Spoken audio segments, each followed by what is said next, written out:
கூட நடக்குமா அப்படின்னு நம்ம ஆச்சரியப்பட்டு பாக்குற அளவுக்கு இருக்கிற சம்பவங்களை இப்ப நம்ம பார்க்கலாம். மேரி கிராம்ஸ் அப்படின்னு சொல்லப்படுறவங்க 2004 வருஷம் அவங்களோட டைமண்ட் வெட்டிங் ரிங்க தொலைச்சிருந்திருக்காங்க.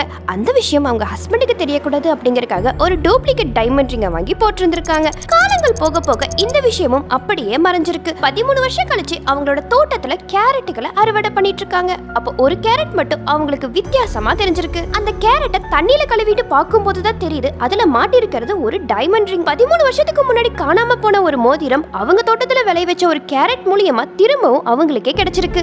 அடுத்ததா பிரேசில்ல பிறந்த இந்த குழந்தை பிறந்த அன்னைக்கு ரொம்பவும் பாப்புலர் ஆயிடுச்சு. அது எப்படின்னு உங்களுக்கு தெரியுமா? இந்த குழந்தை பிறந்ததுமே அதோட கையில ஒரு ஆப்ஜெக்ட வச்சிருந்திருக்கு. அந்த ஆப்ஜெக்ட பார்த்ததுமே டாக்டர்ஸே ஷாக் ஆயிட்டாங்க. இன்ட்ரா யூட்ரைன் டிவைஸ், அதாவது ஐயூடி அப்படின்னு சொல்லப்படுற ஒரு சாதனம் ரொம்பவும் சேஃபான ஒரு கருத்தடை சாதனம். இது 99% ரொம்பவும் சேஃபானது அப்படின்னு சொல்லப்படுது. இந்த குழந்தை கையோட எடுத்துட்டு வந்தது அவங்க அம்மாவோட யூட்ரஸ்ல இருக்கக்கூடிய ஐயூடி